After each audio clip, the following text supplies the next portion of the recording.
It has been nearly 8 months since the Russo Ukraine war began, and it has since then transcended into a much bigger global multilateral war. At first, it seemed Russia will spearhead and encircle Kiev and neutralize all of Ukrainian military establishments and declare absolute victory within a month. But it has not been the case, as we all have seen in few news channels that are covering geopolitics. In fact, the war has taken such a unique shape that it has become nearly unpredictable, and no one knows for how long it will stretch and what will be the result. In simple words, Russia and the US are kind of in an end game right now, as the Russian president will push all the limits to ensure victory in the long run and push back NATO and humiliate America once and for all. The reasons why the war is still going on and will most likely continue for at least another year is because the Russian president wanted a cheap war to save valuable financial resources by directing his forces to use Soviet era armaments and weapons platforms and deliberately stretch the war for a long time to gain leverage from the oil price hikes and rising demand for crude oil around the world to smoothly fund the war and achieve his strategic objectives and at the same time not lose valuable military assets. On the other hand, the US kept delivering air defense and other weapons platforms worth billions of dollars in an attempt to bleed and drain the Russian forces and to hold them from advancing towards Kiev as long as possible, even after they knew that eventually Russia will take over most of Ukrainian territory in the long run. Another reason behind this previously estimated 2-week long war that has transformed today to such an extent that we are assuming that it will at least go on for another year is because of the Russian forces' flawed strategies and logistic supply for the army and the unwillingness to use Russian Air Force's top fighters and bombers and all the latest air-to-ground missiles for large-scale airstrikes against the Ukrainian bases and neutralize all of Ukrainian air defense systems, as Ukraine has insignificant and obsolete air power. And Russia did this to cut costs of the war, as state-of-the-art missiles and rockets are very expensive, and the current rate of manufacturing artillery and weapons in the Russian defense industry is already overloaded. Coming to the point, this European war with Russia at one side and the US-led NATO using Ukraine as a proxy has given rise to a global oil war, where again at one side there is the US and at the other side there is the Middle East and Russia. It has exponentially enhanced inflation rate when most countries were already suffering from a global inflation because of the COVID pandemic. It has gotten so worse that Europe is nearly at the brink of economic collapse. And many Asian countries such as Turkey, Pakistan, Bangladesh and Sri Lanka and many others are also on the brink of economic collapse. And then there is a global food crisis, as supply chains has been hit hard because both Russia and Ukraine are the top grain exporters in the world. This war, in Putin's words, a special military operation, is a byproduct of at least 2 decades of planning and building strategies by the Russians since Putin came to power for the first time, and decades of American planning using Ukraine as a proxy for the NATO expansion till it reaches the last mile near Russian doorstep. And since Putin has been planning for this since the last decade, for his ultimate goal to realign ex-Soviet states and regions, and to counterattack imminent Western provocations and strategies against Russia, he predetermined all possible scenarios where the West will bombard Russia with one after another financial sanctions with the goal to crush the Russian economy and its energy and weapons industries, and at the same time, America knew that after deliberately pushing Putin to a certain limit, he will undertake military action, eventually, as he would be left with no other choice but to retaliate. And this would potentially create the perfect scenario for America and its vassal states and allies in Europe to impose all kinds of financial and economic sanctions to Russia and isolate it from the global financial system, with the intention to create the collapse of the Russian energy, metal and minerals and defense industry that would ultimately create a collapse of the entire Russian economy, as these industries are the only 3 major industries that built the Russian economy during the Soviet era. And all of this would have created mass-scale socio-economic and socio-political collapse and instability in Russia that would have ultimately caused the end of Putin's rule over Russia. And this would have again created a perfect scenario for America to get someone in power in Russia who is more pliable towards the West. Or in simple words, America would have had the chance to create a puppet government in Russia by taking advantage of the US hypothesized economic collapse and social collapse in Russia. In essence, this hypothesized game plan of the USA would have created absolute dominance in all of Europe for them. So, this was and still is a long term strategy against Russia, as the US know that they can never practically think of engaging in direct kinetic war with Russia, as Russia is still a military superpower with an immensely powerful nuclear powered submarine fleet, the Air Force, and their army. And a direct conflict between Russia and the US would be disastrous for both the nations. Leaders from both the sides are quite well aware of it. And this is how every major power in the world plans their geopolitical ambitions in the long run. But unfortunately for the US, almost every sanction backfired in ways they could have never imagined. Like I said, Putin had anticipated every possible provocative sanction that the West could throw at him. And after seeing how Russia withstood all the sanctions, it is very clear now that the Russian president had all the preemptive countermeasures against the imminent Western sanctions in his arsenal. A currency crisis is directly linked to an overall economic and financial crisis of a nation. After the immediate imposition of sanctions against Russia, right after Putin launched his military operation in Ukraine, within a month the Russian ruble plummeted to an all-time low of 150 rubles per dollar.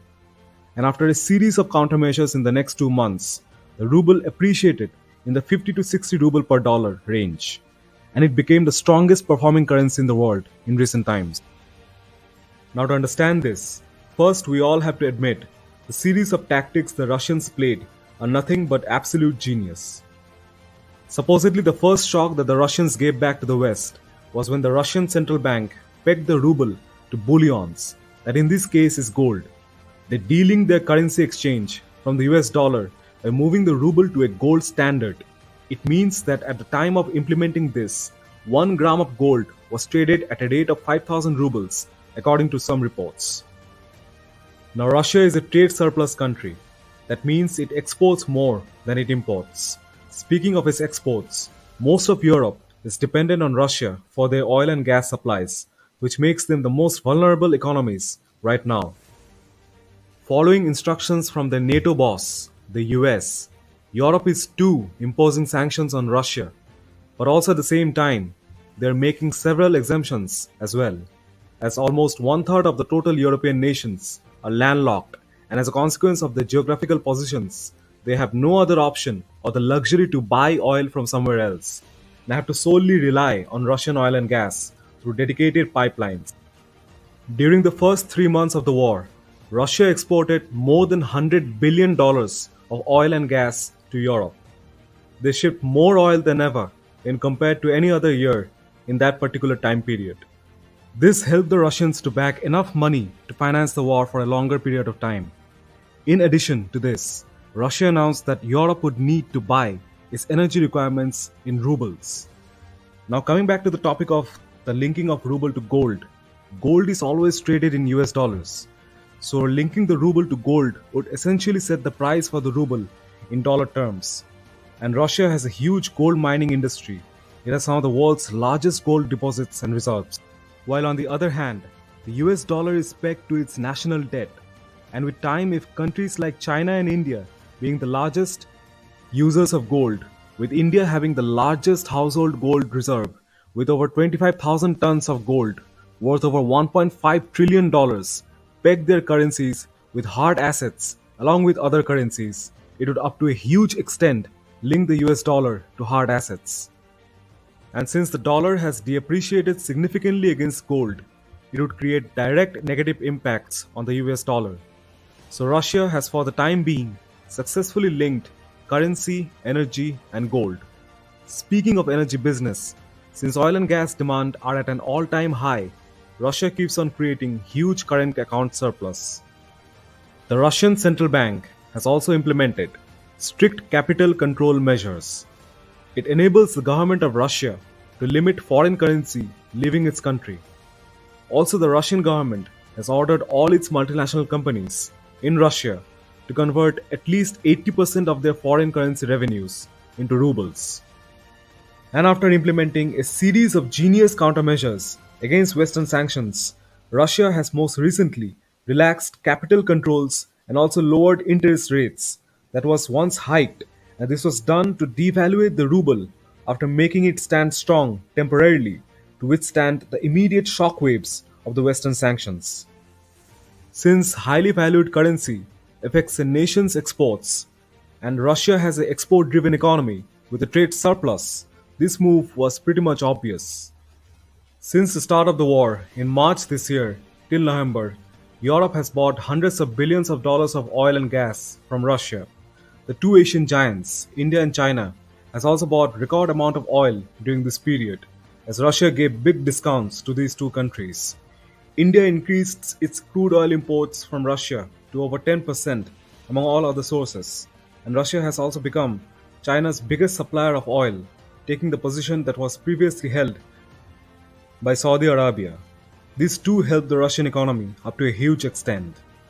Although an incredible currency rebound, made possible by the Russian government's genius tactics after being hit by extremely powerful financial and economic sanctions by the US ruled Western world and some select Asian countries like Taiwan, Singapore, and Japan, does not necessarily mean the resurgence of the Russian economy, nor does it guarantee long term economic stability in Russia.